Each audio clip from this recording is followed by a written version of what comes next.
30% महिलाएं हमारे देश में ऐसी हैं जो एजुकेशन की शुरुआत भी नहीं कर पाती। एक तरफ पीवी सिंधु, मीराबाई चानू, साक्षी मलिक ओलंपिक्स में मेडल लेके आ रही हैं, दूसरी तरफ 40% महिलाएं स्पोर्ट्स में आज भी भेदभाव को एक्सपीरियंस कर रही हैं। बड़े इज्जत और सम्मान के साथ मैं महिलाओं को धन्यवाद करना चाहता हूं जो इस पृथ्वी, इस सृष्टि को जिसने नरम बना रखा है। एंटरप्रेन्योरशिप एक चैलेंज है और महिला के लिए ये और बड़ा चैलेंज है, क्योंकि हमारे देश में हर 100 एंटरप्रेन्योर में महिलाएं केवल 7 ही हैं। 45% जो महिलाएं हैं ना हमारे देश में 15 से 29 साल की, वो एंगेज्ड ही नहीं है एंटरप्रेन्योरशिप में। मैं जानना चाहता हूँ एक लड़की को कब उसकी पहचान मिलती है। लड़की जो है उसको स्टार्टिंग में जब शादी नहीं होती है तो उसके फादर का नाम होता है, जब शादी हो जाती है तो हस्बैंड का नाम लग जाता है। वो कौन सा टाइम आता है जब उसको अपनी पहचान मिल जाती है, अपना नाम मिल जाता है उसको? एक वुमेन एंटरप्रेन्योर को किस तरह से हमें देखना चाहिए, मैं ये कहना चाहूँगा कि एक पूरी कम्युनिटी को उसकी जो प्रोग्रेस है वो कम्युनिटी की प्रोग्रेस एक महिला की प्रोग्रेस से ही देखी जानी चाहिए। बी आर अम्बेडकर कहा करते थे, हमारे पहले प्रधानमंत्री जवाहरलाल नेहरू ने कहा कि you can tell a condition of a women, you can tell a condition of a nation by looking at the status of its women. उस देश के अंदर महिला का स्टेटस क्या है। वैसे आज भी हैं विवश, फिर भी मनाते हैं हम ये महिला दिवस। जब भी किसी लड़की से कोई पूछता है ना कि आप क्या बनना चाहते हैं आगे बढ़ के, तो कहते हैं डॉक्टर, इंजीनियर, साइंटिस्ट, पर उनके दिल की बात पूछे तो वो चाहती है she wants to be treated equally. हमें ना हमारे देश को मैस्कुलिन फेमिनिज्म या मैस्कुलिज्म या फेमिनिज्म नहीं चाहिए, हमें ह्यूमनिज्म चाहिए। अगर ये बैलेंस नहीं हुआ ना, एक ज़्यादा और एक कम हुआ, तो दोनों अधूरे रह जाएंगे। क्या है भाई साहब, हमने एक मेंस वर्ल्ड बनाया और हम चाहते हैं कि महिलाएं उसमें सफलता प्राप्त करें, तो दोनों का वर्ल्ड तैयार करना पड़ेगा। महिलाओं के लिए अपॉर्चुनिटीज बढ़ी हैं, इसलिए नहीं कि सोसाइटी में बदलाव आया, इसलिए क्योंकि टेक्नोलॉजी आ गई है। मशीन ने आज मसल्स को ओवर पावर कर दिया। कहने का मतलब यह है कि आपकी सफलता आज आपके इंटेलिजेंस पर डिपेंड करती है, आपकी मसल पर डिपेंड नहीं करती। इसलिए पिछले काफ़ी समय से ये लेवल प्लेइंग फील्ड बना है। मैं तो भाई साहब ये पूछना चाहता हूं महिला से 3 प्रश्न। पहला, do you own your bank account?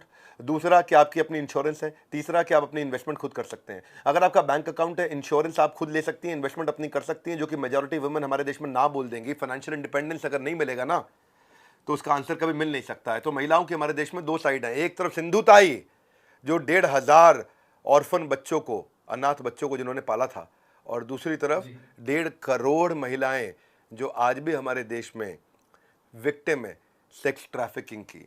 2 देश है हमारे देश में, गीता गोपीनाथ, इंदिरा नुई है, लीना नायर है जो ग्लोबल इंस्टीट्यूशन को डायरेक्शन दे रही हैं। दूसरी तरफ 30% महिलाएं हमारे देश में ऐसी हैं जो एजुकेशन की शुरुआत भी नहीं कर पा रही हैं। एक तरफ टेसा थॉमस, अनानी चतुर्वेदी हैं जो डिफेंस में अपनी भागीदारी बढ़ा रही हैं। दूसरी तरफ फीमेल्स आज आम लोगों की सीमित सोच के कारण आज भी रोज लड़ रही हैं। एक तरफ पीवी सिंधु, मीराबाई चानू, साक्षी मलिक ओलंपिक्स में मेडल लेके आ रही हैं, दूसरी तरफ 40% महिलाएं स्पोर्ट्स में आज भी भेदभाव को एक्सपीरियंस कर रही हैं। धन्यवाद। सर, आपकी एक स्कीम है जिसमें आप लोगों को पैसा कमाना सिखाते हैं, वो भी बिना पैसे लिए एक वर्कशॉप करते हैं। उस स्कीम में सर विमेन्स के लिए क्या है? जो विमेन घर पे बैठी हैं उनको आप किस तरीके से उनको मोटिवेट कर सकते हैं? क्या सिखाते हैं आप उस स्कीम के थ्रू एक विमेन को? महिलाओं के लिए हमने एक मॉडल बिल्ड किया है, इसको बोलते हैं इंडिपेंडेंट बिजनेस कंसल्टेंट। एक पावरफुल ऐसा मॉडल है जहां पे हम कहते हैं any buddy can definitely earn, ABCDE। हम उनको सिखाते हैं वो सारे स्किल सेट, वो माइंडसेट, वो 21वीं सदी के जितने भी स्किल सेट चाहिए, जिससे उस गैप को खत्म किया जा सके, जिससे आप अपने आप को बिल्ड कर सकें। आप घर पे रह के भी काम कर सकते हैं, अपना ऑफिस सेटअप करके कर सकते हैं। कैसे आपको शुरुआत करनी है, शुरुआत के चैलेंजेस क्या है, बिजनेस खड़ा कैसे करना है, बिजनेस बड़ा कैसे करना है, मार्केट की समस्याओं को कैसे उसका समाधान निकालना है। तो मतलब एंटरप्रेन्योरशिप पे बड़ा बिजनेस ने बहुत काम किया है। हमारा बड़ा बिजनेस का आइडेंटिटी ही यही है। ये ऑर्गेनाइजेशन 300% से ज़्यादा हर साल इसीलिए ग्रो करती है क्योंकि हम लोगों के एंटरप्रेन्योरशिप के चैलेंजेस को, समस्याओं को, जिनको सिखाने वाला एक आम आदमी को कोई स्कूल, कोई मैनेजमेंट कॉलेज, कोई बिजनेस स्कूल ऐसा बना नहीं है जो इतना अफोर्डेबल तरीके से बिलियनियर प्रोफेसर के साथ सिखा सके। और वही कंसिस्टेंटली हम कर रहे हैं। हमारी आइडेंटिटी यही है, बड़ा बिजनेस। कंपनी का नाम भी ऐसे रखा गया है, बड़ा बिजनेस। कैसे बिजनेस को बड़ा किया जा सके, जिसमें महिलाओं की भागीदारी बढ़ा रहे हैं। आज 8 मार्च को मैं सारी महिलाओं को इन्वाइट करता हूं कि मेरे इस फ्री वेबिनार को आके जरूर अटेंड करिए संडे को, और अपने बिजनेस की शुरुआत करिए हमारे साथ। बेशक सर, बहुत सारी महिलाएं उससे जुड़ेंगी और बहुत कुछ सीखने को मिलेगा उनको बिजनेस के ऊपर। तो सर, जो वुमेन एंटरप्रेन्योर्स होते हैं वो क्या चैलेंजेस फेस करते हैं? क्योंकि उनको जो सैलरी रेशियो होता है वुमेन और मेन का, तो वो काफी फर्क होता है उसमें, कुछ नीचे कुछ ज्यादा। तो ऐसा क्यों होता है? क्या क्या दिक्कतें हैं इसमें? बिल्कुल ठीक मोहम्मद अरशद जी। औरतों का सबसे बड़ा संघ है संघर्ष। संघ है इनका संघर्ष। औरतों के संग रह करके भी उनका सारा हर्ष उनके संघर्ष में समाप्त हो जाता है। रसोई हो या मैदान हो, ऑफिस से हो या कोई भी स्थान हो, आज की नारी हो या हमारे पुराण हो, नारी की चाह पर आरी चलती आई है, नारी की बारी सबको खलती आई है। तो वुमेन पावर ये ऐसी है कि जो विद्या भी है वो लक्ष्मी भी है। वो अन्नपूर्णा पेट भरने वाली भी है। जब बात सम्मान पे आ जाए तो वो माँ काली भी है। तो आपका जो सवाल था उस पर आता हूँ कि वुमेन एंटरप्रेन्योर क्या चैलेंज फेस कर रहे हैं और जो डिस्पैरिटी है अर्निंग में। एंटरप्रेन्योरशिप एक चैलेंज है और महिला के लिए ये और बड़ा चैलेंज है, क्योंकि हमारे देश में हर 100 एंटरप्रेन्योर में महिलाएं केवल 7 ही हैं। उनको चाहिए क्या? उनको शुरुआत में फैमिली चाहिए, फंड्स चाहिए, फ्रेंड्स चाहिए, फ्री वर्किंग एनवायरनमेंट चाहिए, एक फियर फ्री एनवायरनमेंट चाहिए। तो ऐसे कहूँगा मैं आपको मोहम्मद अरशद जी कि नारी में जो ना है, इसका मतलब यह नहीं है कि ना उसके लिए बना है। तो मैं आज आपको बताऊंगा कि 4-5 ऐसे चैलेंजेस या खास तौर से 4 ऐसे चैलेंज जो महिला को आते हैं, जिसको अगर ठीक किया जाए तो वो वुमेन सुपर वुमेन बन सकती है। पहला है सोशल एक्सपेक्टेशन। उससे एक्सपेक्ट किया जाता है वो घर के सारे काम संभाल ले। पहले काम भी करना हो तो भी नाश्ता भी वही बनाए, खाना भी वही बनाए, रात का खाना भी वही बनाए, बिस्तरा भी वही ठीक करे, कपड़े भी वही लगाए, प्रेस भी वही करे, सबका घर के सारे काम, साफ सफाई से लेकर के कपड़े धुलाई से लेकर के। तो वो जो सोशल एक्सपेक्टेशन है वो उसको समय नहीं दे पाता है। दूसरा, उसको फंड्स का एक्सेस नहीं मिलता है। 30% स्टार्टअप इसीलिए फेल हो जाते हैं क्योंकि उनको फंड्स नहीं होते। सफिशिएंट फंड शुरुआत में जरूरी होती है, कम से कम पहले 3-4 साल तक। लेकिन आप हैरान हो जाएंगे, 1% नहीं, 0.3% वीसी फंडिंग महिलाओं के एंटरप्रेन्योरशिप मॉडल पे इन्वेस्ट करी गई है। यानी कि 1% भी पैसा, केवल 0.3% पैसा वीसी फंडिंग जो है वो इंडियन वुमेन लेड कंपनीज पे आया है। तीसरी बात, बहुत कम सेक्टर्स हैं जो वुमेन के लिए फ्रेंडली सेक्टर माने जाते हैं। एजुकेशन को माना जाता है, टीचर बन जाओ, अपैरल कपड़ों के लिए या ब्यूटी केयर के लिए। ये उनके एक्सपीरियंस को, उनकी अपॉर्चुनिटी को, उनकी कैपेबिलिटी को, उनकी ग्रोथ को लिमिट कर देता है। अगर ज़्यादा सेक्टर वुमेन फ्रेंडली बने तो बात बनेगी। और चौथी चीज़, उनकी मोबिलिटी की दिक्कत। आज भी भारत को उतना सेफ महिलाओं के लिए नहीं माना जा रहा है। पेरेंट्स और फैमिली मेंबर्स इस स्ट्रेस में रहते हैं कि वो ट्रैवल करेगी, किस होटल में रहेगी, होटल में सेफ रहेगी नहीं रहेगी। मोटराइज्ड व्हीकल अगर आप देखेंगे तो जितने पुरुषों के पास हैं, अगर हमारे यहाँ महिलाएं गाड़ियां और बाइक स्कूटर केवल 10% पे भी पहुंच जाएं पुरुषों के मुकाबले, तो बहुत फ़र्क आ जाएगा मोबिलिटी में। अगर उनकी मोबिलिटी लिमिट हो जाती है, वो ट्रैवल नहीं कर पाती हैं, वो बाहर नहीं जा पाती हैं, तो उनकी ग्रोथ को ये बहुत रुकावट देता है। कमाल की बात है, जिस देश में हर साल बोर्ड के एग्जाम्स में महिलाएं आगे रहती हैं, लड़कियां आगे रहती हैं, वहीं एक मानसिकता की वजह से पे में पिछड़ जाती हैं। जिस पे की बात आप कर रहे थे, स्त्री कभी हारती नहीं है, उसे हराया जाता है। समाज क्या कहेगा ये कह के उसे डराया जाता है।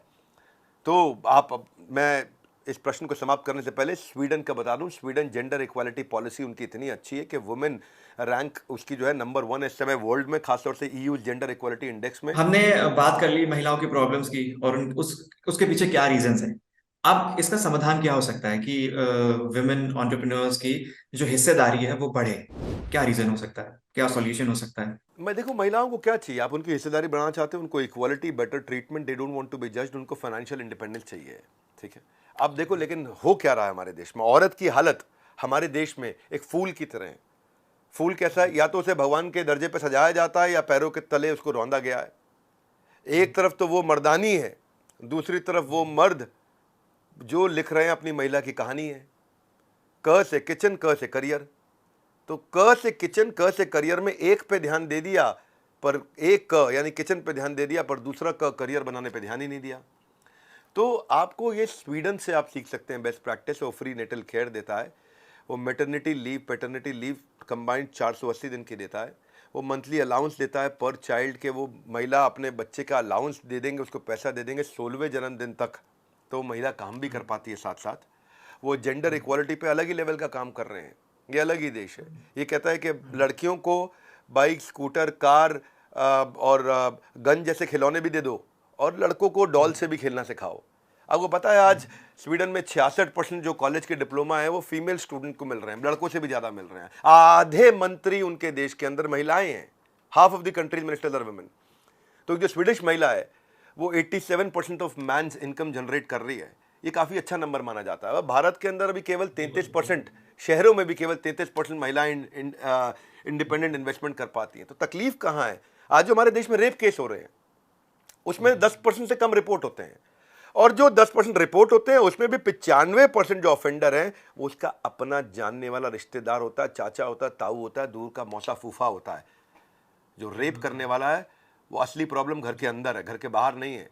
लड़कियों के अंदर एक साहस पैदा करना है। चुप्पी तोड़ो, थोड़ा खुल के बोलो। जो प्रॉब्लम घर के अंदर है, जब उसको ठीक कर दिया तो महिलाओं को जगह मिल जाएगी। कुछ ऐसा काम नवनीत सिकेरा जी ने भी किया था, जिन्होंने एक हेल्पलाइन चालू की थी कंप्लेंट रजिस्टर कराओ, एक्शन होगा 24 घंटे के अंदर। हेल्पलाइन बहुत है लेकिन उसका एग्जीक्यूशन नहीं हो पाता है। तो आप दुनिया भर से अगर बेस्ट प्रैक्टिस ले लो, एक मैं वर्ल्ड बैंक का एक इनिशिएटिव है V5, जैसे होता है वाईफाई, ऐसे उन्होंने बनाया V5 में वो $250 मिलियन वुमेन एंटरप्रेन्योर की मदद के लिए उन्होंने दिया है। कनाडा गवर्नमेंट ने क्या बोला है कि हम चाहते हैं कि हमारे यहाँ डबल कर दे हम महिलाओं का पार्टिसिपेशन एंटरप्रेन्योरशिप में। भारत देश को भी करना चाहिए। कैनेडियन गवर्नमेंट $1.5 बिलियन लगा रहा है इसके लिए। अगर आप चेक करो, आयरलैंड ने 2025 का एक इनिशिएटिव लेकर के आया। उनका एम है कि 100% आयरलैंड की महिलाएं वुमेन लेड कंपनीज में 2025 तक पार्टिसिपेट कर सकें। यूएस ने भी एक बिजनेस सेंटर बनाने शुरू कर दिए महिलाओं के। उन्होंने 1.5 लाख महिलाओं के लिए बिजनेस सेंटर बना दिए। अगर आपके पास ऑफिस नहीं है तो आप यहाँ पे आके training, mentoring, business development, funding, opportunity, महिलाओं के लिए अलग ऑफिस बना दिए उन्होंने। यहाँ पे आकर के आप फ्री में सुविधा लेकर जाइए। इसको WBC बोलते हैं, women business centre in USA. Australia की एक मुझे चीज अच्छी लगी, आप देखेंगे अर्षद भाई, ऑस्ट्रेलिया ने एक्सेलरेटर और इंक्यूबेटर महिलाओं के लिए अलग कर दिए। उन्होंने क्या किया, सपोर्ट, उनको क्वालिफाई कराना, उनको एडवाइस करना, उनको शोकेस कराना, उनकी स्टार्टअप फंडिंग के लिए उनको विमेन लेड बिजनेस को अलग लेवल का सपोर्ट देना। तो बेसिकली अगर ये सब किया जाए तो महिलाओं को बहुत फायदा होगा। तो सर, जो फीमेल एंटरप्रेन्योर्स हैं जो घर पर रहती हैं, वो फैमिली भी डील करती हैं, घर के काम भी डील करती हैं, बाहर सोसाइटी की चीजें भी डील करती हैं, जॉब भी डील करती हैं, तो उनके लिए उनकी मेंटल हेल्थ कितनी इंपॉर्टेंट है? मोहम्मद अर्शद जी, बहुत इंपॉर्टेंट है। वही क्रिएट करती है, नर्चर करती है और ट्रांसफॉर्म करती है इस पूरी पृथ्वी को। ऐसे में जी। महिला वो नारी है, बेचारी नहीं है। उसका मेंटली स्ट्रांग होना बहुत जरूरी है। अदरवाइज वो मेंटली स्ट्रांग नहीं होगी तो स्ट्रांगली मेंटल हो जाएगी और वो ब्रेकडाउन को सफर करेगी। हाँ, उसको एडवर्सिटी को अपॉर्चुनिटी में कन्वर्ट करना है। उसके पास में ऐसे रेफरेंस पॉइंट्स होनी चाहिए, उसको ऐसी बायोग्राफीज पढ़नी चाहिए, उसको ऐसी बायोग्राफी बेस्ड मूवीज और बुक्स पढ़नी चाहिए जिससे उसको इंस्पिरेशन मिल सके, जिससे वो स्ट्रेस को स्ट्रैटेजी में बनाए, जिससे वो होपलेस एंड को एंडलेस होप बनाए, जिससे वो गिव अप नहीं करे, वो गेट अप करे। उत्तिष्ठ जागृत प्राप्य वर्ण ने बोलता, जैसे स्वामी विवेकानंद ने कहा, उठो खड़ो जागो हो आगे बढ़ो। उनको आज उन चीज़ों पे फोकस करना चाहिए जिसको वो कंट्रोल कर सकती हैं। मैं यही कहना चाहता हूं कि आज मोहम्मद अर्शद भाई, मैं आपके इस इंटरव्यू से और आपके माध्यम से सबको बताना चाहता हूं। क्यों बता रहा हूं? क्योंकि मैं फ्री में मदद करने जा रहा हूं, एब्सोल्युटली फ्री, 1 रुपया नहीं ले रहा हूं। महिलाओं एंटरप्रेन्योर्स के लिए मैं एक वेबिनार करने जा रहा हूं इस संडे को दोपहर को 12 बजे, जिसका मैं लिंक दे रहा हूं, जहां मैं उनको एंटरप्रेन्योरशिप के कई टिप्स और ट्रिक्स और स्ट्रैटेजी दूंगा, लेकिन कंप्लीटली फ्री दूंगा। आपके चैनल के माध्यम से मैं पहुंचाना चाहता हूं, क्योंकि आज वुमेन्स डे है और साल में एक बार वुमेन्स डे पे हम कुछ ना कुछ स्पेशल लेकर के आते हैं। तो सब महिलाओं के लिए ये सोलोप्रेन्योरशिप पे और एंटरप्रेन्योरशिप पे हम फ्री प्रोग्राम करेंगे। उनको मेंटली स्ट्रांग बनाने में और उनको बिजनेस के लिए भी स्ट्रांग बनाने में मदद करना चाहते हैं। यही यूपीएससी, मेरे लिए यूपीएससी यही है, unaffected peaceful stable concentration. UPSC, unaffected peaceful stable concentration, तभी उनकी मेंटल हेल्थ ठीक होगी। हमारे साथ जुड़े रहने के लिए आपका मोहम्मद अर्शद जी बहुत बहुत धन्यवाद।